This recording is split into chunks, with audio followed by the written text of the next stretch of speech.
अस्सलाम वालेकुम dear student, कैसे हैं आप। उम्मीद करता हूं कि आप सब खैरियत से होंगे। टीचिंग एंड लर्निंग में आज हम पढ़ेंगे learning theories and models. Actually हम इसका एक लेक्चर पहले भी हो चुका है जिसमें हमने सिर्फ लर्निंग मॉडल्स पढ़े थे। आज हम कोशिश करते हैं कि इसकी जो लर्निंग थ्योरीज हैं वो पढ़ लें। फर्स्ट ऑफ ऑल हम देखेंगे कि हमारे क्या ऑब्जेक्टिव्स हैं। By the end of this session, student will be able to discuss learning and learning process, discuss learning theories and models, analyze theories and models. What is learning?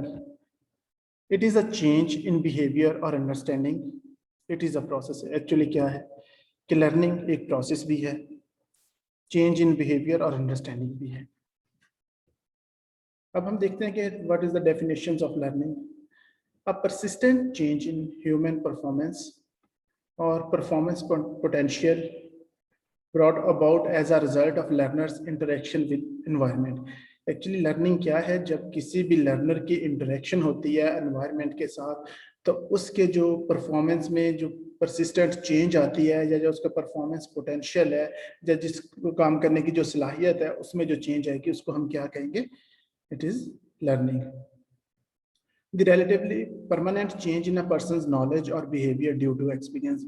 और learning और क्या है कि ये परमानेंट चेंज है in persons knowledge और behaviour due to experience. Experience के साथ साथ जो नॉलेज और बिहेवियर में भी जो परमानेंटली चेंजेस आती हैं उसको भी हम लर्निंग कहते हैं।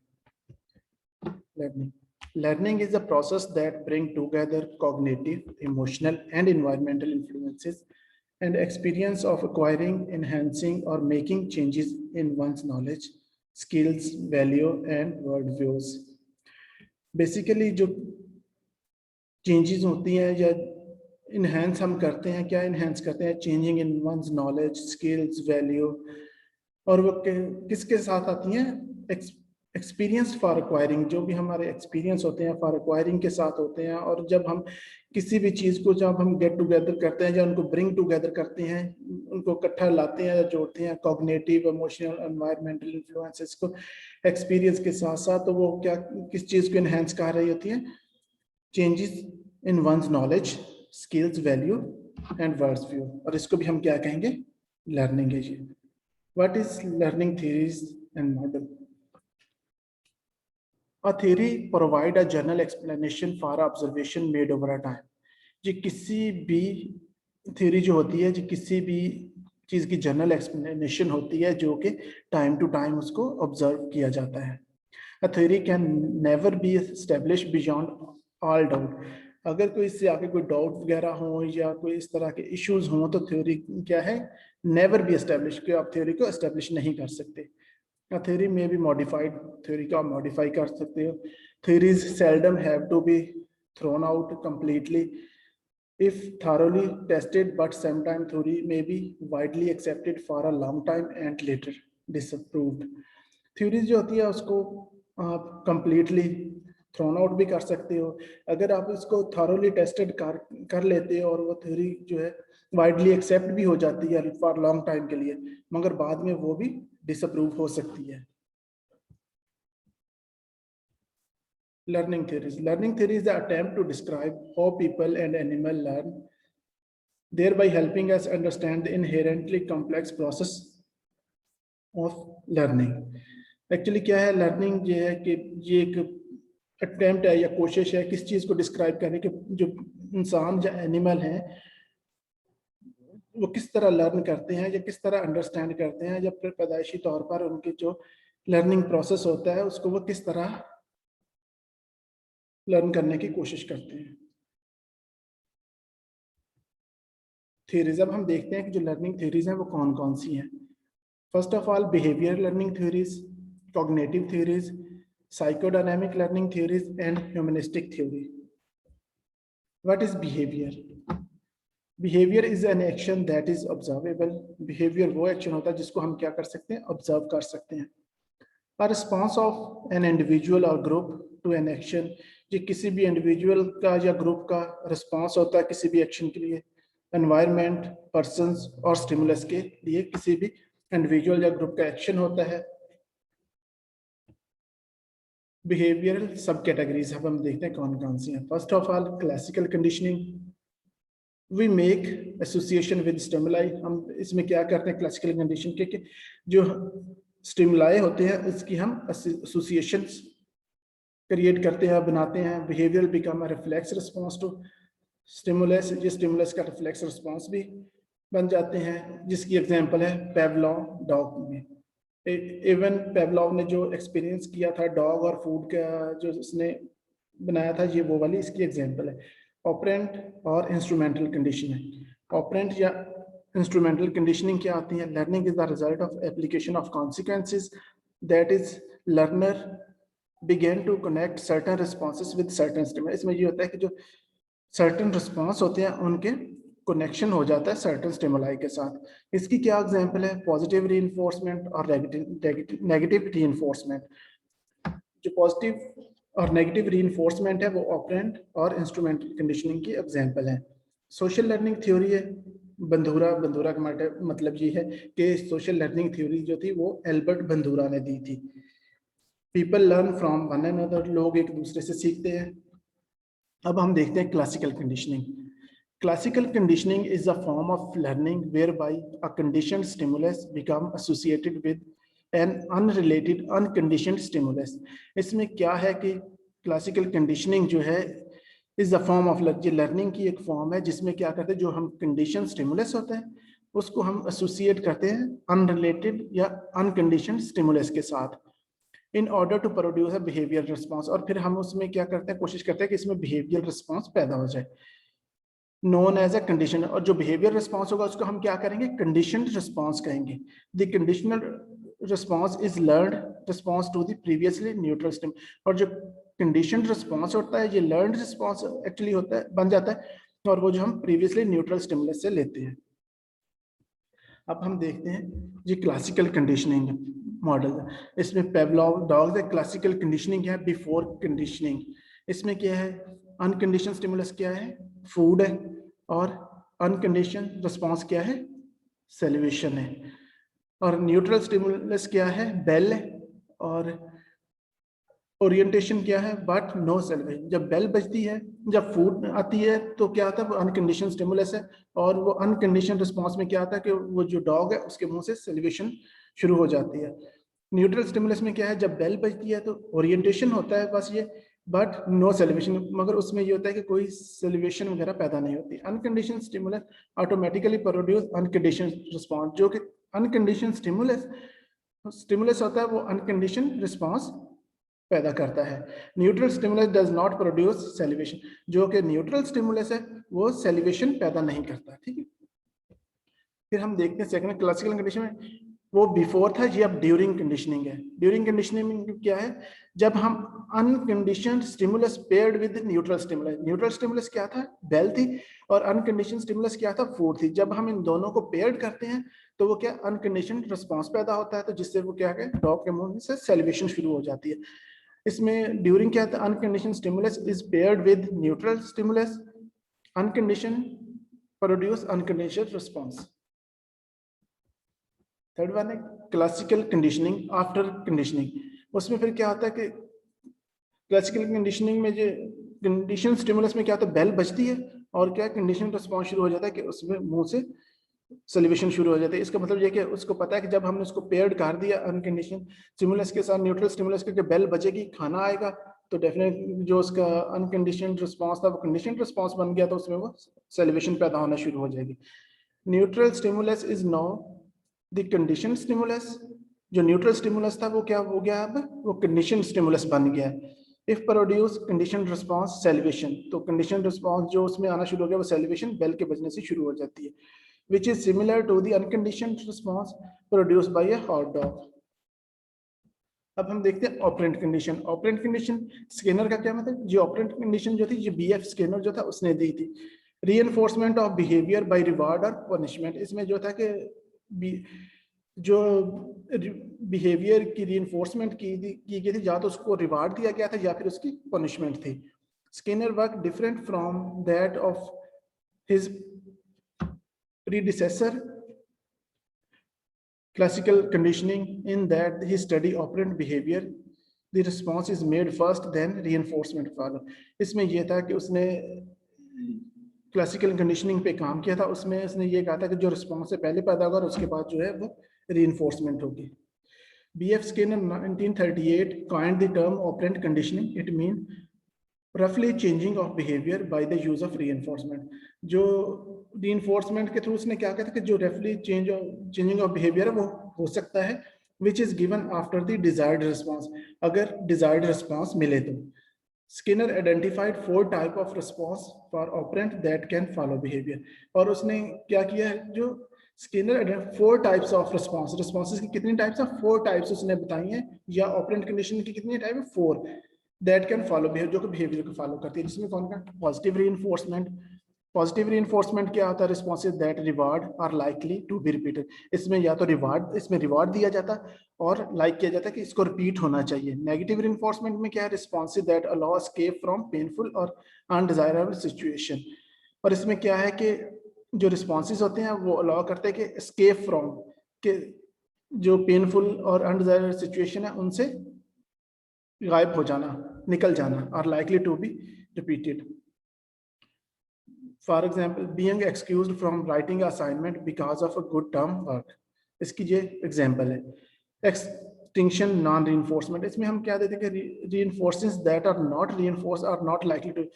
जो responses को reinforce नहीं किया जाता वो likely not to be repeated. उनको repeat नहीं होना चाहिए. Ignoring student misbehavior should extinguish that behavior.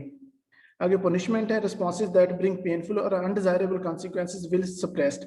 और जो कि पेनफुल और अनडिजायरेबल कंसिक्वेंसेस क्रिएट करते हैं, सिचुएशंस क्रिएट करते हैं, उनको सप्रेस कर दिया जाता है इसमें.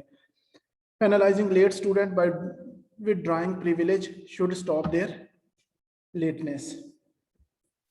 ऑपरेंट कंडीशनिंग की देखिए आगे, classical versus operant condition. Classical में क्या है, फर्स्ट ऑफ ऑल हम देखेंगे ऑपरेंट कंडीशन क्या है. It is time for food, I should press the lever. अगर वो लीवर को प्रेस करेगा तो फूड आ जाएगी, ठीक है. क्लासिकल कंडीशनिंग में क्या है, there goes the bell, it's time for food. अगर बेल बजेगी तो फिर फूड आएगी. उसमें यह कि अगर वो लीवर प्रेस करेगा तो फूड आएगी, अगर इसमें यह कि अगर बेल बजेगी तो फिर फूड आएगी. Social learning theory. People learn from one another via observation, intimation and modelling. इसमें क्या करते हैं कि लोग या तो ऑब्जर्वेशन से या इंटिमेशन से या फिर जो मॉडलिंग है उससे क्या करते हैं, लर्न करते हैं एक दूसरे से. Personality is an interaction between environment, behaviour and one's psychological process. किसी के भी जो साइकोलॉजिकल प्रोसेस, बिहेवियर या एनवायरनमेंट के दरमियान जो इंटरेक्शन होता है उसको हम क्या कहते हैं, पर्सनैलिटी. इसको आप इसी पर्सनैलिटी को डिफाइन भी इसी तरह कर सकते हो कि the interaction between environment, behaviour and one's psychological process. Next है social learning theory.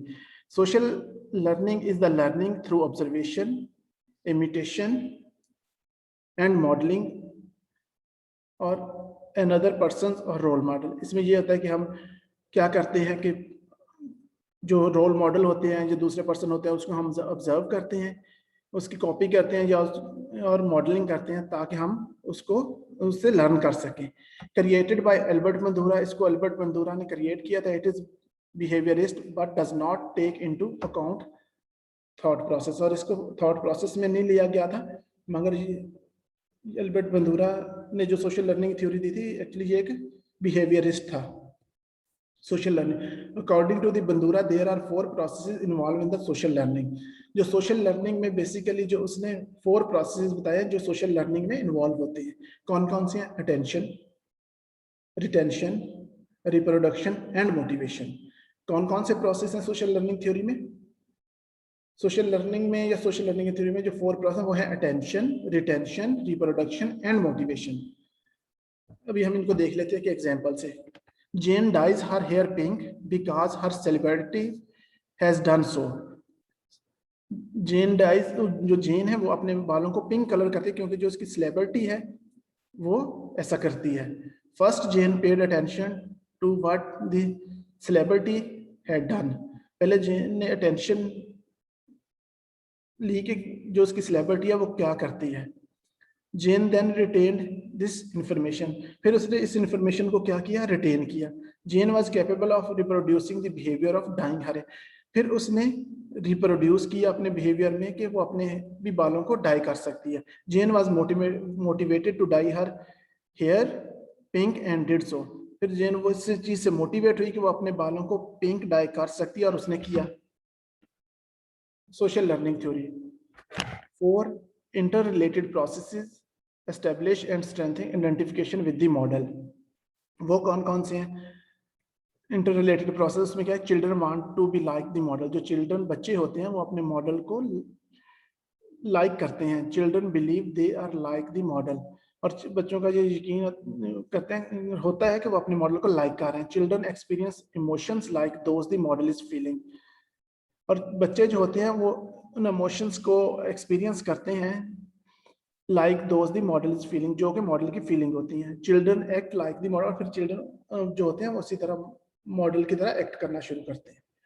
Social learning theory through identification children come to believe they have the same characteristic as the, और फिर उस आइडेंटिफिकेशन से बच्चे जो हैं वो ये बिलीव करना शुरू करते हैं कि उनमें भी वही कैरेक्टरिस्टिक्स हैं जो उनके मॉडल्स में हैं। When they identify with the nurturing and competent model, children feel pleased and proud. जब वो ये आइडेंटिफाई कर लेते हैं कि उनका जो मॉडल है वो कॉम्पिटेंट है और वो नर्चरिंग उनकी कर रहा है, उनकी अच्छा गाइड कर रहा है, अच्छा उनको टीच कर रहा है, पढ़ा रहा है, तो उससे क्या होते हैं, बच्चे खुश होते हैं और प्राउड होते हैं। When they identify with an inadequate model, children feel unhappy and insecure. और जब वो ये फील करते हैं या आइडेंटिफाई करते हैं कि उनका जो मॉडल है वो इनएडिक्वेट है, वो सफिशिएंट नहीं है, उनकी जो लर्निंग को वो इनहेंस नहीं कर रहा, या उसमें कुछ ऐड नहीं कर रहा, तो वो उससे अनहैप्पी होते हैं और इनसिक्योर फील करते हैं। Social learning theory in the classroom, collaborative learning and group. जब सोशल लर्निंग थ्योरी में क्लासरूम में होगी तो उसमें क्या है, कोलैबोरेटिव लर्निंग होगी और ग्रुप वर्क होगा। Opportunities to observe expert in action, और जो एक्सपर्ट होगा उसमें उसको ऑब्जर्व करने की भी अपॉर्चुनिटी मिलती है। 3 major types of behavioural learning कौन कौन सी हैं वो? Classical conditioning, operant conditioning and observational learning. First of all जो क्लासिकल कंडीशनिंग है उसमें क्या, neutral stimulus is associated with a neutral response, और जो ऑपरेटिंग कंडीशनिंग है उसमें क्या, रिस्पांस इज इंक्रीज्ड और डिक्रीज्ड ड्यू टू रीइंफोर्समेंट और पनिशमेंट। थर्ड वन जो है ऑब्जर्वेशनल लर्निंग, उसमें ये है कि learning occurs through observation and imitation of others. Cognitive theory, अब हम देखते हैं कि व्हाट इज कॉग्निटिव। कॉग्निटिव से आपके जन following, it is related to mind, it is related to our thinking process, how we perceive, how we get it. ये सारा जो है वो आपके माइंड से रिलेटेड है, आपका कॉग्निटिव प्रोसेस से रिलेटेड है। Information processing look at how information is retrieved and stored, के इंफॉर्मेशन को कैसे हम दोबारा ले सकते हैं और उसको स्टोर कर सकते हैं। The theory focus on how to store and retrieve the information, उसको कैसे स्टोर कर सकते हैं और कैसे रिट्रीव कर सकते हैं। Learning is attend through the rehearsal and consistent use of the in, और जो लर्निंग है वो कैसे अटेन है, through rehearsal and consistent use of, और किसी चीज को बार बार यूज करेंगे तो उससे भी लर्निंग होगी और रिहर्सल से। Cognitive assumptions, learning is the result of internal mental operations, processing and activity. क्या है, जो लर्निंग है वो इंटरनल मेंटल ऑपरेशन, प्रोसेसिंग या एक्टिविटी से होती है, and not from externally imposed stimuli, और कोई भी एक्सटर्नली इम्पोज जो स्टिमुलाई होगा उससे ये नहीं होती। मेजर थियोरिस्ट कौन है कॉग्निटिव थ्योरीज के? पियाजे, Bloom and Bruner. Each of these psychologists focused on different cognitive conditions that impact on learning. Cognitive development, the act or process of acquiring knowledge or skills. Cognitive development में क्या है, ये act और process है जो कि acquiring knowledge और skills के लिए होता है। जेन पियाजे, cognitive development theory. Jean Piaget, 1969. Cognitive development is the growth of logical thinking from infancy to adulthood. और जो cognitive development होती है, जो growth, logical growth होती है, ग्रोथ लॉजिकल थिंकिंग की ग्रोथ होती है, जो कि कहाँ से कहाँ तक होती है, इन्फेंसी से लेके अडल्टहुड तक होती है। ही identified and describe 4 stages of cognitive development. उसने जो कॉग्निटिव डेवलपमेंट है उसकी 4 स्टेजेस बताई हैं, जिसमें क्या, sensory motor, pre operational, concrete operation and formal operation. Sensory motor stage, birth to 2 year, understand his environment through the basic senses. इसमें क्या आता है, जो बच्चे होते हैं वो बेसिक सेंसेस से क्या कहते हैं, अपने एनवायरनमेंट को अंडरस्टैंड करना शुरू करते हैं। Develop knowledge of touch, smell, sight and taste, इसमें उनका जो knowledge of touch, smell, sight and taste वो भी डेवलप हो जाता है। Develop knowledge of object permanence, और जो ऑब्जेक्ट की एग्जिस्टेंस होती है, जो प्रेजेंट होते हैं, उनके बारे में उनका नॉलेज डेवलप होता है। Children recognise that object exist even when they are no longer in their presence, अगर वो उनकी प्रेजेंस में नहीं भी होंगे तो उनका ये वो रिकॉग्नाइज करते हैं कि वो ऑब्जेक्ट की एग्जिस्टेंस जरूर है। प्री ऑपरेशनल स्टेज, अब हम देखते हैं कि what is pre operational stage. ये कहाँ से कहाँ तक होती है, 2 to 7 ईयर जो स्टेज होती है वो प्री ऑपरेशनल स्टेज है। थॉट्स मोर फ्लेक्सिबल, इसमें जो थॉट्स होते हैं वो मोर फ्लेक्सिबल हो जाते हैं। मेमोरी एंड इमेजिनेशन डेवलप हो जाती है। Begin to play a part in learning, और लर्निंग में भी प्ले अ पार्ट करना शुरू कर देती है। कैपेबल ऑफ मोर क्रिएटिविटी, और इनमें जो कैपेबिलिटी आ जाती है कि वो क्रिएटिव थिंग्स कर सकते हैं। Children learn to use language and to present object, और जो प्रेजेंट ऑब्जेक्ट होते हैं उनके मतलब जो लैंग्वेज यूज करना बच्चे शुरू कर देते हैं by words and images. There thinking is egocentric, और उनकी जो थिंकिंग होती है वो थोड़ी ईगोसेंट्रिक हो जाती है, उसमें अनाप्रस्ती वाली थिंकिंग आ जाती है। They have difficulty taking in the view point of others, और दे हैव डिफिकल्टी टेकिंग, और किसी के बारे में भी कोई व्यू पॉइंट लेने में थोड़ी डिफिकल्टी उनको जरूर होती है। Children have difficulty in adjusting the changes in appearance of matter, lack of conservation. Third one stage है concrete operational stage, 7 to 11 years होती है। इसमें बच्चे क्या करते हैं, can think logically about object and events, वो जो कोई भी इवेंट हो या कोई ऑब्जेक्ट हो उसके बारे में लॉजिकली सोचना शुरू कर देते हैं।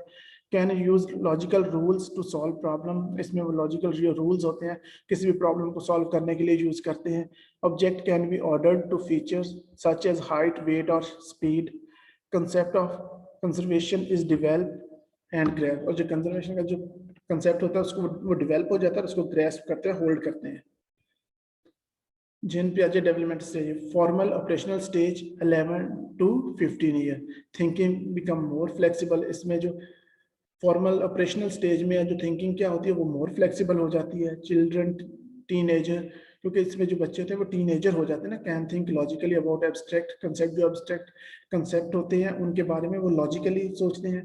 Thinking become more symbolic, thinking जो उनकी होती है वो सिंबॉलिक हो जाती है। For example symbols can stand for numbers in math, what is y in the sum 3 into x is equal to y if x is 4। तो इस तरह की जो थिंक बिकम सिंबॉलिक थिंकिंग होती है वो डेवलप होती है, तो वो इस तरह के सिंबल्स के बारे में और नंबर्स के बारे में मैथ के जो क्वेश्चन होते हैं उनको भी वो सॉल्व कर सकते हैं, सोच सकते हैं। Children teenager become concern with the hypothetical and the future, और उन चिल्ड्रन क्या बिकम, और जो चिल्ड्रन होते हैं वो कंसर्न हो जाते हैं कि हाइपोथेसिस या हाइपोथेटिकल क्या जो उनके मफरूजे वगैरह थे या फ्यूचर के बारे में, तो उनके बारे में भी वो ज्यादा कंसर्न होते हैं। ये भी डिफरेंट जो स्टेजेस अभी हमने पढ़ी हैं उन्हीं की वो बताई गई है और इसमें पिक्चर्स में भी दिखाए गए हैं। जैन पियाजे इन प्रैक्टिस ऑलमोस्ट वही सेम जो पीछे हम सारा कुछ पढ़ के आ चुके हैं। नेक्स्ट है Bloom taxonomy. Bloom taxonomy identify and describe in hierarchical order the cognitive process involve in learning. ये बेसिकली ब्लूम ने दी थी, जो कि उसने कॉग्निटिव डोमेन्स उसमें थे, साइकोमोटर डोमेन्स थे और उसमें इफेक्टिव डोमेन्स थे, उनके बारे में जो थ्योरी दी थी वो मिस्टर ब्लूम ने दी थी। तो अभी हम उनका आगे देख लेते हैं। Original and revised taxonomy, taxonomy basically होती है क्लासिफिकेशन। जो उसका ओल्ड वर्जन था इसमें ये होता है कि जो ब्लूम टैक्स उसमें हम लोअर थिंकिंग लेवल से हायर थिंकिंग लेवल की तरफ जाते हैं। जो नीचे वाले 3 हैं वो लोअर थिंकिंग लेवल है और जो ऊपर वाले 3 हैं वो हायर थिंकिंग लेवल है, जिसमें हमारी जो थिंकिंग है वो कोई नॉलेज से शुरू होती है। फर्स्ट पे नॉलेज है, कॉम्प्रीहेंशन है, एप्लीकेशन है, एनालिसिस है, सिंथेसिस है एंड एवेल्युएशन है।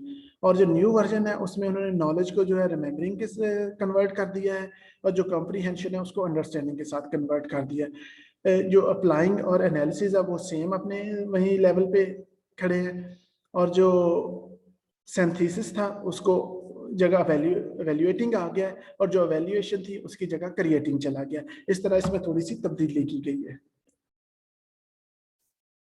साइकोडायनेमिक लर्निंग थ्योरी, और जो साइकोडायनेमिक लर्निंग थ्योरी थी वो सिगमंड फ्रॉइड ने दी थी 1950 में। Psychodynamic learning a view that explain personality in term of conscious and unconscious forces such as unconscious desired and beliefs.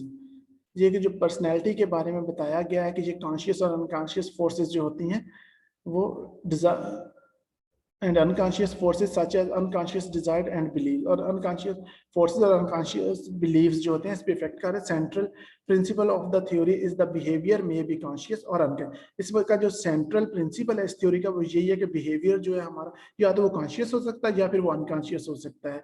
That is individual मे और may not be aware of their motivation, और यहाँ पे जो individual होते हैं वो मे और may not be aware about their motivation and why they feel, think and act as they do. Okay, primitive sources of motivation come from id, the basic instincts, impulses and desire we are born with. ये basically वो चीजें होती हैं जो हमारे साथ होते हैं, बाय बर्थ होती हैं। बाकी साइकोडायनामिक पर्सपेक्टिव में क्या है, फर्स्ट ऑफ ऑल तो ये कॉन्शियस। कॉन्शियस में क्या है, things we are aware of. Conscious में ये चीज होती है कि ये वो चीजें होती हैं जिनके बारे में हमें पता होता है। Pre conscious things we can be aware of if we think of them. ये जो प्री कॉन्शियस इन चीजों का हमें उसी वक्त ही पता चल सकेगा अगर हम इसके बारे में सोचेंगे। और जो अनकॉन्शियस होती है ये deep hidden reservoir that hold our true. ये वो डीप हिडन रिजर्वायर होते हैं जो कि हमारे ट्रू को होल्ड किए होते हैं। Self all of our fears and desire, ये फियर ऑफ डिजायर जो होते हैं वो ऑलमोस्ट हमारे जो होते हैं हिडन ही रहते हैं। फ्रूड पर्सनालिटी स्ट्रक्चर्स में क्या है, id, ego and super ego. Id में क्या, energy striving to satisfy basic drive. जो हमारी एनर्जी है वो स्ट्राइव करती है, कोशिश करती है या एफर्ट करती है कि वो हमारी जो बेसिक ड्राइव्स हैं उनको सेटिस्फाई कर सके। Ego seek to gratify the id in realistic way. जैसे उसमें एड में उसने क्या कहा, आई वांट इट नाउ, कि मुझे ये अभी चाहिए। फिर उसमें ईगो में क्या गया, I need to do a bit of planning to get it, कि मैं इसको हासिल करने के लिए planning, bit of planning to get it, planning करने की कोशिश करता हूँ। और जो super ego, voice of conscious that emphasize how we ought to behave. इसमें ये होता है कि ये कॉन्शियस वॉइस होती है जो इस चीज़ पे एम्फसाइज करती है कि क्या इस तरह के बिहेवियर को या बिहेव करने के लिए या इस चीज़ को अचीव करने के लिए हमें क्या क्या ज़रूरी है। जैसे you can have it, it's not right. कहते हैं कि you can not have it, तुम्हारे पास ये नहीं है ना, इट्स नॉट राइट, और ये ठीक नहीं है। बेसिकली ये जो सारे तीनों स्टेजेस है ना, id, ego and super ego, ये सारी जो पिक्चर बनी है उसमें भी एक्सप्लेन हो रही होती है। Id exist entirely in the unconscious, we are unaware of it. जो एड होती है ये बेसिकली क्या इंटायरली होती है और ये अनकॉन्शियस होती है और हमें इसके बारे में पता नहीं होता। Our hidden true animalistic wants and desires. Our hidden true जो होते हैं ये हमारी जो नफ्स प्रस्त ख्वाहिशात होती हैं ना, ये वो होते हैं।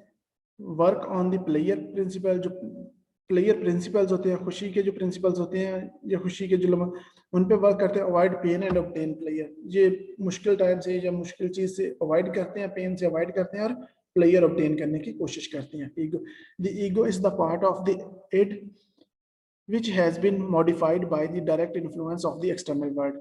अगर external world जो है वो direct influence करेगी तो जो क्या हम कर सकते हैं, ईड को हम मॉडिफाई कर सकते हैं और ये ईगो का पार्ट है। the ego works by reason